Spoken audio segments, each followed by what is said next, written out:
আজকে আমার silent day guys. সকাল সকাল ঘুম থেকে উঠে আমাকে আজকে অনেক কাজ করতে হবে, কারণ আমি আজকে বাইরে যাব।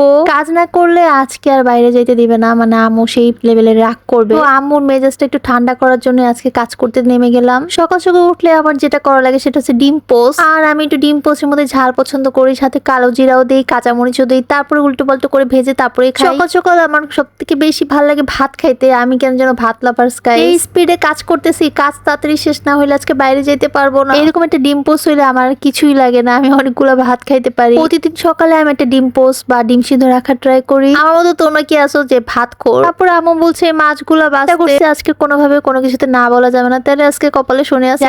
মাছ আমি তেমন একটা কাটতে পারি না, কিন্তু এটা আমার ট্রেনিং ছিল। এককালে নবাবের পুত্রে মাছ কেটে খাওয়াবো, এর জন্য যত কাজই করি না কারো গাইস, আমি সবসময় আমার রূপচর্চা করি। আমি কিন্তু স্কিন ওর বিজনেস করি, আর দেখো অল্প অল্প করি আমি কিন্তু এটা লাগাই। আর তোমরা আমার মতো কিপটামি করে লাগাইতে পারো, কারণ আমি বিজনেসম্যান হইলেও আমাকে সবকিছু কিনে কিনে লাগাইতে হয়। যেহেতু আমার কেনা জিনিস, তাই আমি অল্প অল্প করে ইউজ করি। আর দেখো অল্প একটু ইউজ করলে অনেক বেশি ফেনা হয়ে যায়। স্কিন ও এন্টি একনি ক্লিনজিং ফোম, যেটা দিয়ে তোমার এন্টি একনি গুলো দূর হয়ে যাবে। একনি ফেস ওয়াশ দিয়ে মুখ ধোয়ার পরে আমি হচ্ছে কিন্তু টোনার ইউজ করি। আর আমি একটু মাছ ভেজে খাচ্ছিলাম, আমি আবার করকরা মাছ ছাড়া আমি খেতেই পারি না। সব কাজ ভালো মতো গুটিয়ে এখন বের হয়ে যাচ্ছি সবার সাথে বাইরে যাব। মানে আমার আজকে কোরিয়ান মার্টে একটা কাজ আছে। কোরিয়ান মার্ট বাংলাদেশে আমরা সবাই মিলে একসাথে যাচ্ছিলাম প্রমোশনাল কাজে। সো গাইজ, সবাই মিলে একসাথে যেতে ভালোই লাগে, একা একা যেতে অনেক বেশি বোর হয়ে যায়। জুলাই মাসের 16, 17, 18 তারিখে ICCB তে কোরিয়ান মার্টের মেলা ছিল, আর সেখানে আমরা প্রমোশনাল কাজে গিয়েছিলাম। মাই গড, জায়গাটা এত বেশি সুন্দর যে আমি একদম হারায় গেছিলাম। ওইখানে যে এট ফার্স্ট আমাদের দেখা হয়ে যায় হ্যান্ডসাম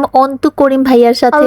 ছোটবেলায় ভাইয়ার গান, মানে অ্যালবাম গানটা এত বেশি শুনতাম। তোমায় ছেড়ে বহু দূরে যাব কোথায়, এই গানটাতে এত বেশি শুনতাম, ফ্যান ছিলাম। যাই হোক, পাহাড়ে ওঠার অনেক শখ, তাই ছোট্ট একটা উঁচু টিলা পেয়ে ওটার উপরে উঠে গেছে ছবি তোলার জন্য। এখানে কিন্তু মাঝে মাঝে বিয়েও হয়। এত বড় একটা প্লেস, প্রত্যেকটা জায়গা অনেক বেশি সুন্দর। তো আমরা ভিতরে চলে গেলাম মেলা দেখার জন্য। এটার ভিতরটা অনেক বেশি সুন্দর করে ডেকোরেশন করা হয়েছিল। আমি অনেক আগে থেকে কোরিয়ান মার্ট ব্র্যান্ডের অনেক বড় ফ্যান। তারপরে আমি হচ্ছে প্রমোশনাল কাজ করতেছি, আরো বেশি বড় ফ্যান হয়ে গেছি। তো আমি এটা ঘুরে ভাবতেছিলাম যে আমি একটা ফ্রিতে কিছু পাবো। ভাই রে ভাই, 2-3 বার ঘুরেছে, একটা বারও আমার কিছুই জুটে নাই। যাই হোক, সবকিছুতেই মাশাআল্লাহ আলহামদুলিল্লাহ আমার তকদিরটা অনেক বেশি ভালো। এত সুন্দর একটা ফুলের ডালা পেয়ে ভাবলাম যে একটু ছবি তুলে নেই। তারপর চলে গেছিলাম একটু ওয়াশরুমে, সেটাও অনেক বেশি সুন্দর। সেখানে একটু সেলফি তোলার ট্রাই করতেছিলাম। এত বড় একটা লিপ বাম দেখে ভাবলাম যে এটা নিয়েই যাবো আজকে। এই লিপ বামটা আমার বাসায় আছে, আমি গিফট পেয়েছি, সো আমি আর কিনি নাই। কোরিয়ান মার্টের প্রত্যেকটা প্রোডাক্ট কিন্তু অথেন্টিক প্রোডাক্ট। আর মেলায় আসছিল মিস্টার রিচার্ড লি, যিনি কিনা সবাই স্কিন টেস্ট করে তাদেরকে স্কিন অনুযায়ী প্রোডাক্ট দিচ্ছিল।